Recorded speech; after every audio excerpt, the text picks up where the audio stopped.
Hello and welcome to the Culture Clinic, everybody. My name is Skay, and I'm one of the founders here at Gusto. Culture Clinic show is all about helping HR leaders shape great culture at their organizations so that their employees love where they work. I'm joined today by my colleague, Kwesi. Kwesi, you want to do a quick intro for everyone? Hi, everyone. If you're joining from a previous Culture Clinic, you might have seen me before, but I'm Kwesi, formerly an HR leader at BlackBerry and Shopify and Nortel Networks way back when, and then been on my own helping companies grow and build great culture since over the last 6 years. Awesome. Okay, well, today's topic, Kwesi, is all about the ROI on recognition. Cool. And so reminder for the audience, if you've got questions, it is kind of an Ask Us Anything format here. So feel free to drop those in the comments on LinkedIn or YouTube. We'll pick those up and shoot them over here to kind of Kwesi and try to tackle those for you. But today's theme, again, is kind of all around the ROI and recognition. And so why is it important to kind of measure the ROI on recognition programs, Kwesi? For me, there's two major phases. You're measuring the ROI because you're trying to get buy-in to get the recognition program off the ground, or you're measuring the ROI because you want to continue to build and show that the program is working and hopefully expand the program. In both cases, you need to sort of keep track of what the program is, how it's performing, in order to A, get the program, and B, expand the program. Really hard. This ROI word is really intense, and sometimes people get really caught up trying to figure out how to quantify this with math. And then there are other ways by using some of the surveys and other data points that we have that I personally find a little bit more effective than purely a mathematical approach to it. Right. Yeah. And I think we'll get into kind of some of that. It's important, I think, and being kind of on the executive side, right? And we have our HR team kind of pitching us this. It's not just a recognition issue, right? It's all HR programs. A lot of them are very difficult to kind of measure. And so you do need kind of context with what else is happening in the organization and what are kind of like the strategic kind of priorities right now. Is the company growing? Is the company kind of looking to conserve cost? And how does that fit with kind of other HR initiatives that we're running? Yeah, hopefully it's part of a larger, hopefully a recognition program is part of a larger HR total rewards comp philosophy or people philosophy that you've got going. And this is one of the building blocks in that, right? And so, paying a really salaries at the top end of the market? Are we having benefit programs? Are we doing in retirement? And what are we doing for recognition? And if it all kind of fits together in whatever your however how aligns your strategy, but justifying those programs when you're trying to look for new ones, it's really hard because we don't make widgets. So it's like, hey, we're going to make another widget, and another widget's going to put out this much revenue. That revenue can be sold, and there we go, right? So it's really hard to do that sometimes. Yeah, for sure. A lot of our past conversations have talked about kind of like the different dials, right? And kind of like coming in and adjusting. We can't just dial everything up. So like what are the things that we want to dial up? But looking at it in kind of like as a pyramid of like Maslow's hierarchy of needs, right? Can you walk us through kind of that kind of pyramid and like kind of what's at the base and where kind of recognition plays? Yeah, it's one day I should just draw it up and put it up on the screen.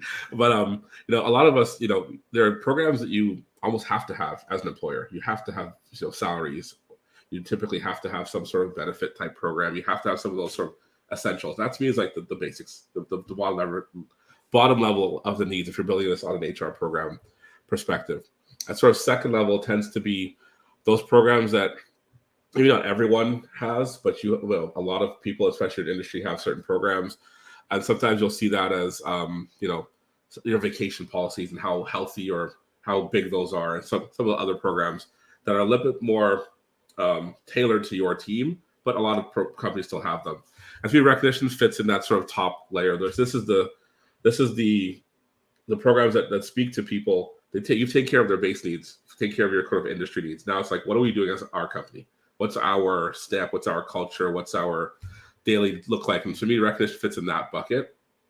And It can be everything from how we deal with bereavements to new births to thank you programs to milestones and so on, celebrations, holidays. To me, get into that bucket of what's it feel like working here? Right? And to me, that bucket is where recognition plays, and you see there are a lot of different programs. Some of these lunch programs or some of these education programs, like go and speak at a company and they give you a stipend for speaking and carry the company's brand. There are different ways of I think playing with that top bucket, and recognition fits right in there, and it aligns.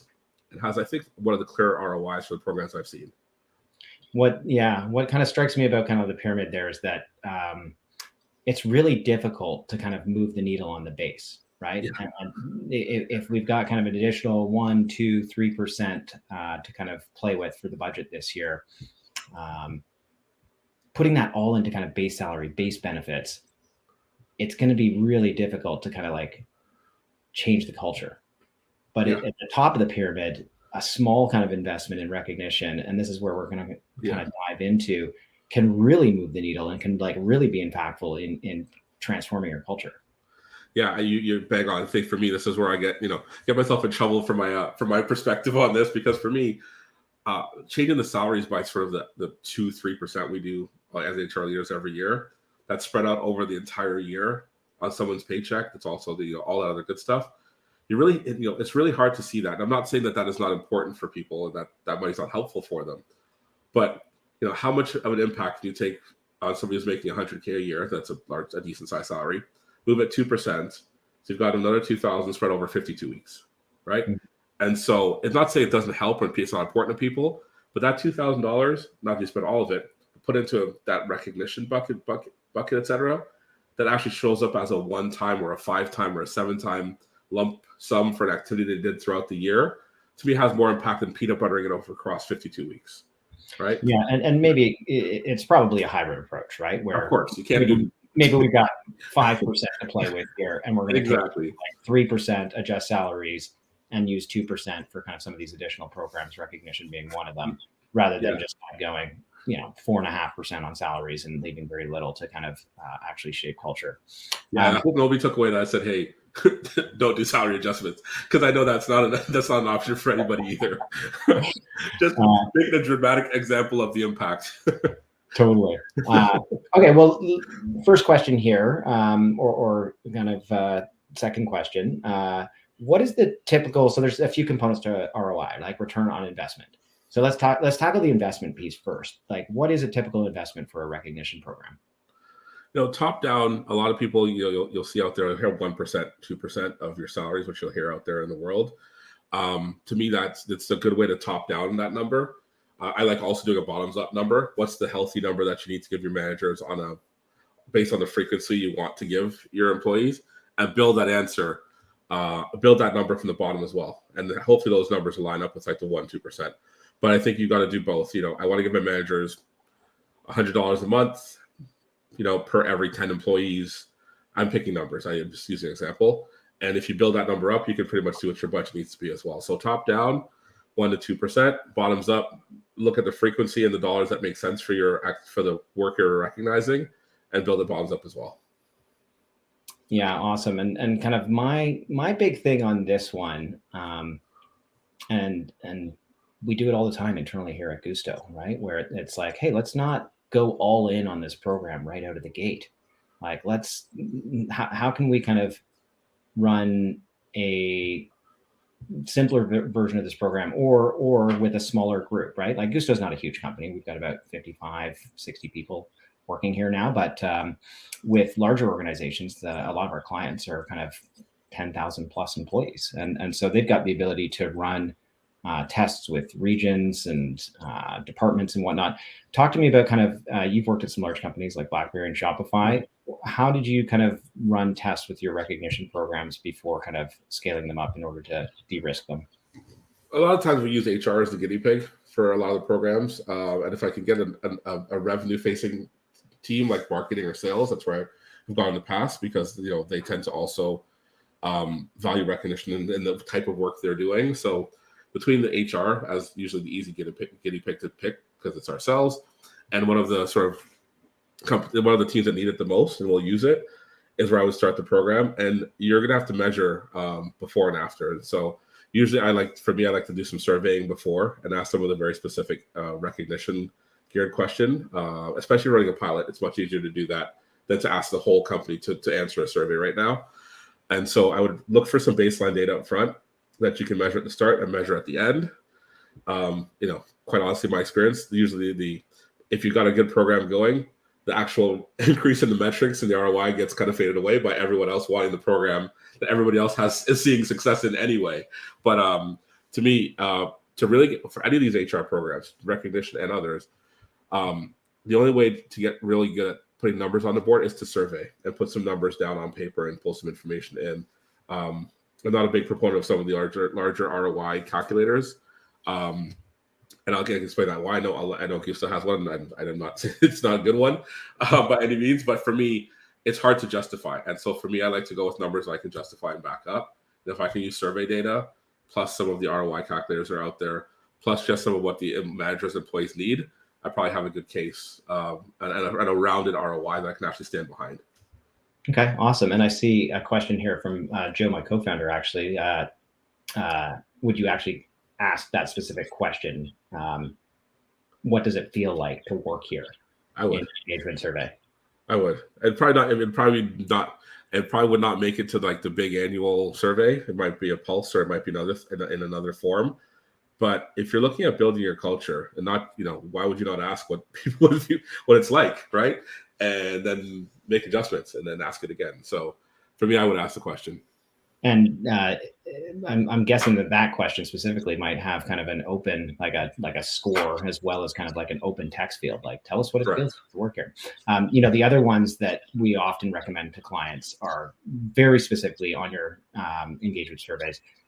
Do you feel recognized working here? Of course. And for managers, do you feel like you've been empowered with the tools to recognize your teams? And so getting very specific with those questions allows you to kind of like dig in and measure kind of the impact over time of having a recognition program. Correct.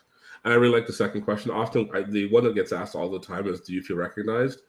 I really like the manager question as well, because a lot of times the managers don't have the tools to do it.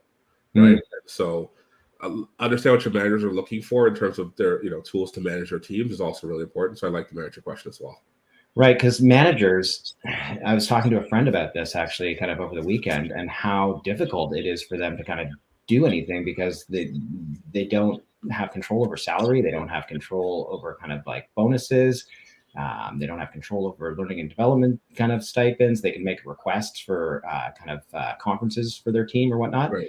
But I was chatting with him, and he was like, I would love the ability to kind of be able to like recognize people in real time and not huge amounts, right? Just having kind of like $100 a month to shell out some gift cards here and there. 100%. There are very few things in the manager's tool belt that they actually have access to or control over, and work better yet in real time. And then sort of all the annual big programs are annual, at best semi-annual. They're hard to use for managing your teams. A lot of times when people trade off, if you don't have unlimited vacation, which most companies don't at this point, they'll be like, okay, great, take an extra day. Like they'll do other things that they can do because that's what they don't have access to other programs. But this is where recognition fills that bucket really well. Cool. So let's talk about kind of the return and calculating the return. So like how does recognition provide a return? So I would start off with the change in the two questions we just talked about. Do I feel recognized, et cetera? Those I would use constantly. The other parts that in the ROI are really around efficiency. And I just like trying to tie to revenue because it's really, really hard to do that. But if you can say that your people are more efficient, or they're more proficient, so they're doing more work at a better pace, those are the two that you can easily see, I think, from the data that you have in the recognition program. And I think you have to look at activity. Like, are your people actually using this program? Are they actually seeing benefit to it? Are you seeing the quality of work that's improving, right? The other, there are other metrics that people will speak to, absenteeism and retention and all the other numbers. And if you can see positive changes in those are great to put on that sort of chart of the victory of recognition that you put up of this program's working really well. But for me, those are harder to like claim, like, yes, our recognition program solved our absenteeism program, our absenteeism. It helps probably, but it doesn't. I don't think it solved it on its own. So I want to put those numbers up, but for me, I really want to see what can I quantify that's recognition that that CEO, CFO, somebody else can't shoot down in the meeting with 2 questions because it was really hard to point to something, easy to point to something else, right? Mm-hmm. We often talk about how there's a lot of recognition kind of already happening, and it's kind of hidden spend, and there's different people managing it, and then you've got additional costs of stuff being reported to the finance team and them having to kind of like figure everything out, as well as kind of the HR team managing kind of a big manual kind of in-house program that's a bit ad hoc. And so just moving to kind of like a recognition provider that can kind of like centralize everything for you and streamline a lot of that, there are some efficiency gains there, right? Just to, especially if you're a larger organization, kind of 200 plus employees. And then, yeah, I kind of agree with you. It's difficult to kind of like measure the direct correlation between a recognition program and absenteeism, but retention. We've worked with a number of clients that this is a big issue, especially for frontline industries, 100%. right? They're having a lot of trouble kind of retaining employees right now, and the recognition programs that have been kind of put in place have actually moved the needle on retention, and like that is one that like really speaks to kind of the C-suite at these larger kind of organizations where they're having trouble with retaining frontline employees. Yeah, there are definitely some studies out there and some papers out there that show that recognition, when done at a decent volume, so 5 to 10 times a year, I think the range is, actually has like a very direct return on retention. And sometimes I think it's 2x is what I read. If I remember the survey correctly, I think it was 2x in terms of its return on retention. Yeah, the data that we've seen, and you can find kind of our ROI calculator on our site, or feel free to kind of just put your hand up here or put a comment in the chat, and we'll get somebody to kind of shoot that over to you. But on the retention side, like a proper recognition program can be anywhere from kind of like 10 to 20% increase in retention, depending on kind of like the rate of turnover at your organization and what industry you're in and whatnot. But the big one, and this is the hardest one to quantify, and this is what I wanted to kind of like dig in with you today on, is productivity and revenue, right? Like, because as just as a percentage of all those other things, if you can move the needle on productivity or revenue, it's going to dramatically kind of outweigh everything else, right? And studies out there indicate that cultures with high levels of engagement will often have 20% higher productivity than their competitors.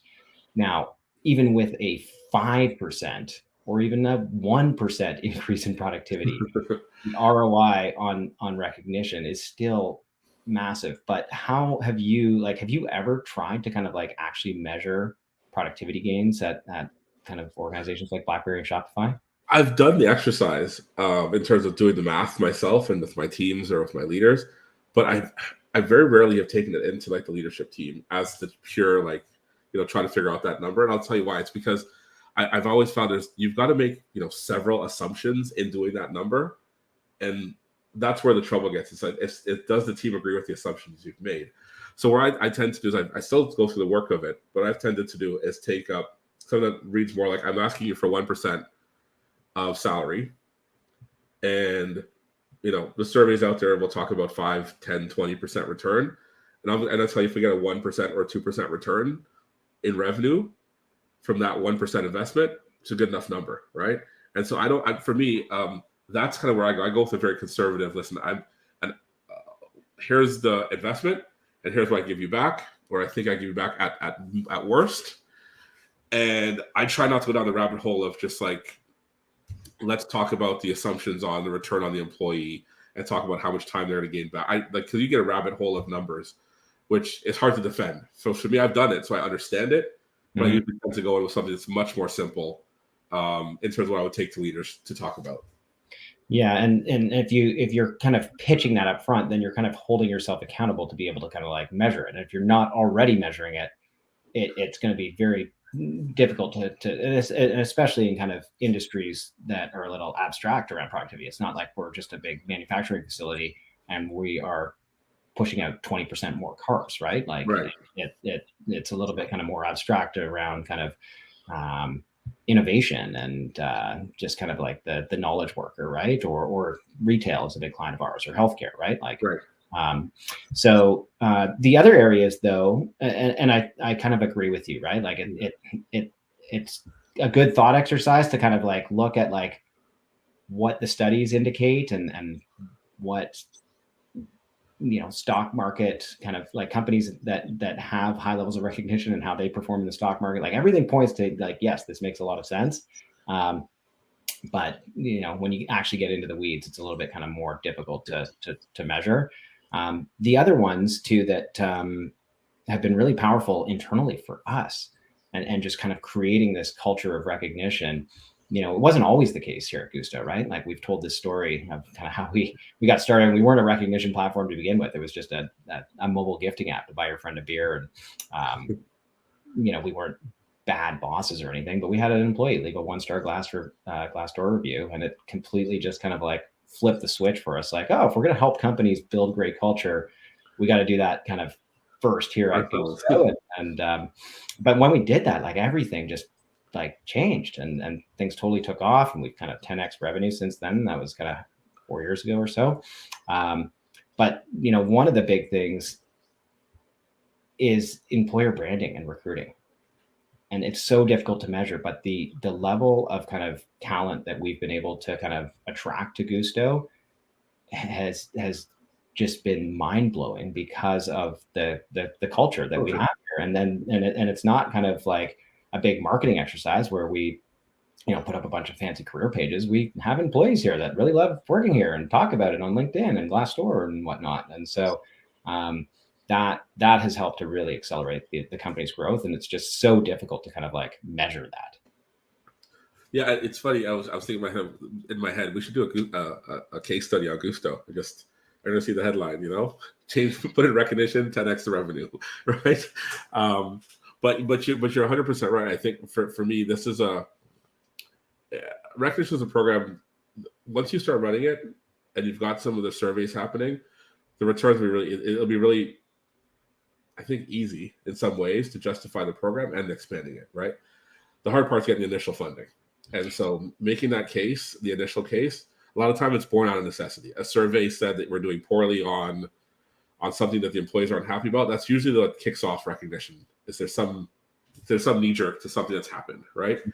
Mm-hmm. Barring that, you're making the case. I think you've got to make the case around giving managers the tools, and then an ROI that's simple and that people can't shoot down easily because you've made too many assumptions. If you've got that sort of going in, I think a lot of reasonable executives in this day and time understand the value of saying thank you to your employees. Mm-hmm. Well, there's kind of two things to kind of like explore here, right? Because like there is the pitching the ROI to kind of like get the program launched, but there's very much kind of like continuing to like measure the ROI and keep or grow your program, right? And so right. talk to me about like any other tips that you have on kind of presenting the ROI to leadership and how you kind of build the case around that. Well, expanding the program, to me, it has to do with the design. Often for me, I would have designed a program that's going to succeed, that has a really good chance of succeeding early.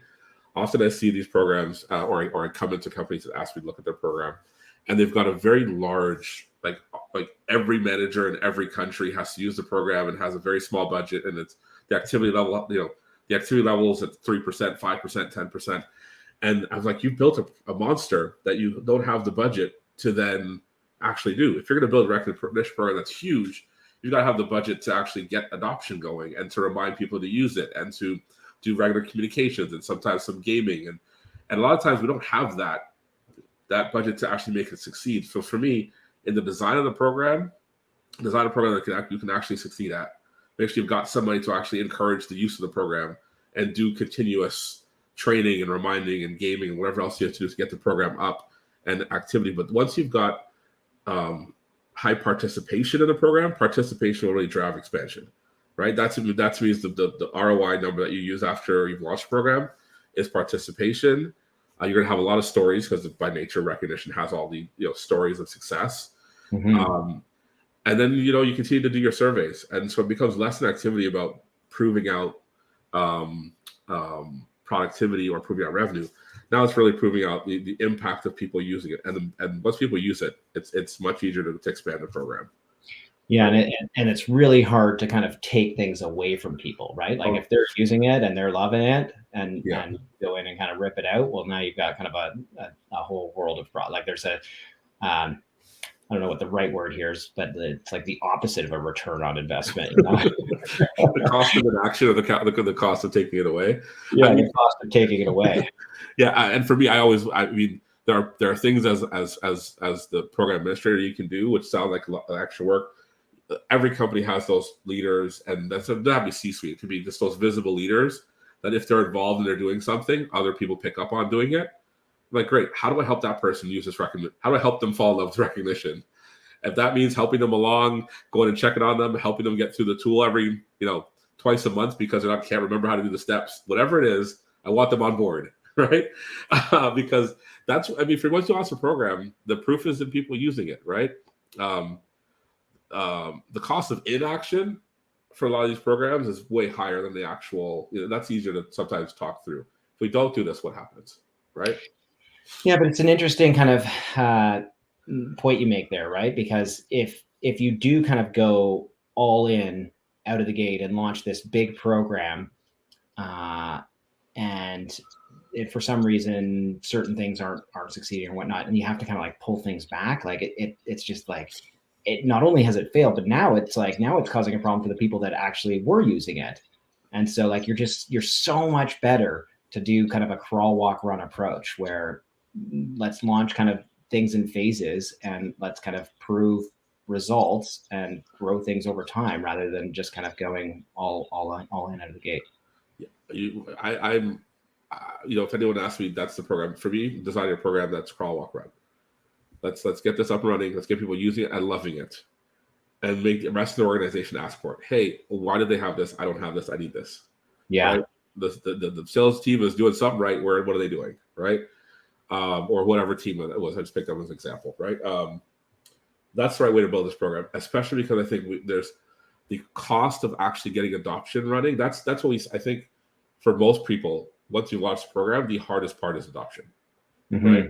And getting people to actually use it, like participation, right? Adoption, same thing, what different, but getting people to actually use the program is hard. Getting them to build wanting to log into xyz.com and put in recognition and and do all that work. You've got to get people wanting to do that action and people seeing value and receiving it. And that's not just like, we told you to use it. We sent you a login. We sent you a launch email. We talked to you about it at the first time when we launched it. We sent you a video. We're good. That doesn't work, right? I just tell you straight up, it doesn't work. You've got to constantly be telling people, use it. Oh, great. You heard that Bob did something great. Did you put in recognition?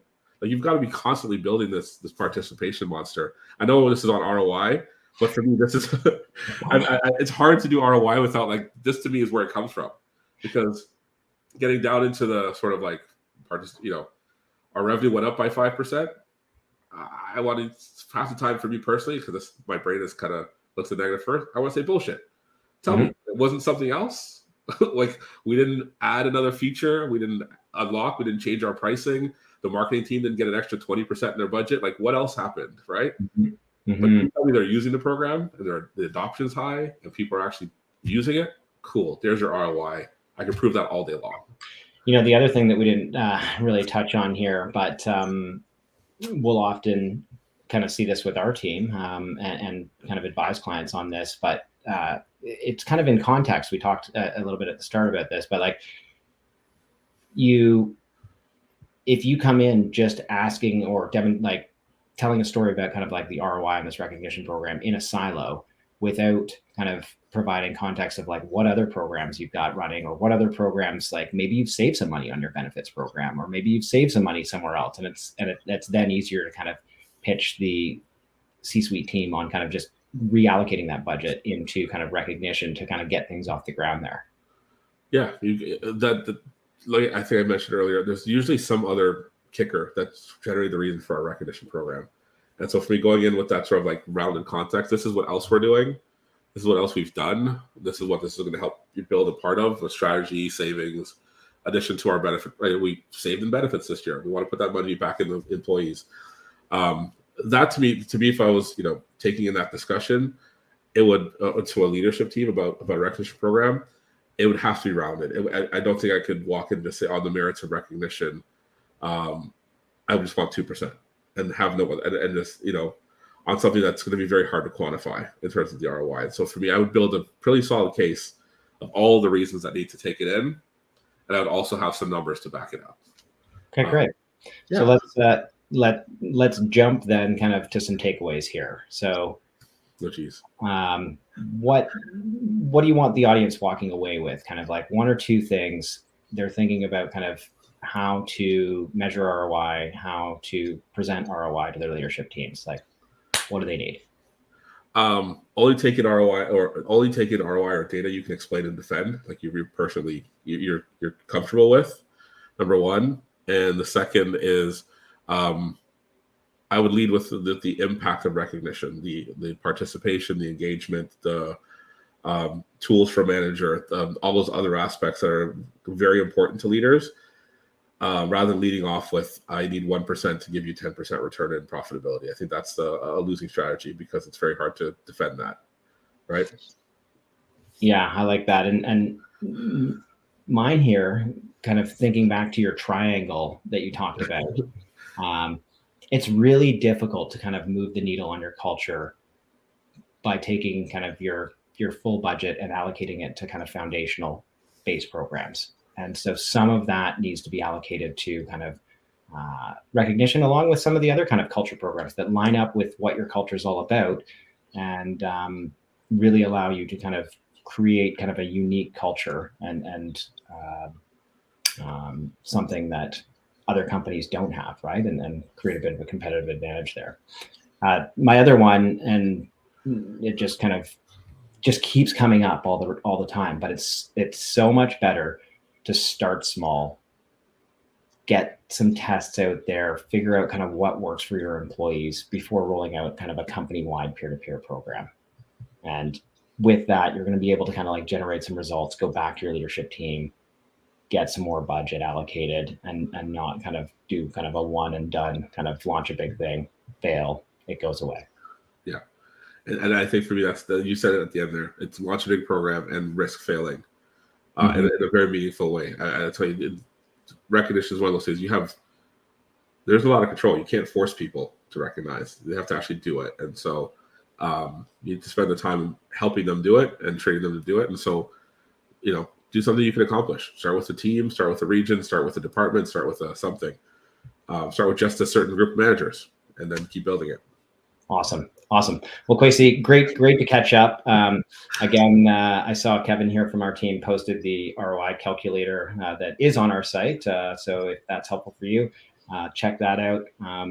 Feel free to connect with Kwesi or myself. We're both on LinkedIn. If you've got suggestions on what sort of topics you'd like to see us kind of discuss in future episodes, we'd love to hear from you.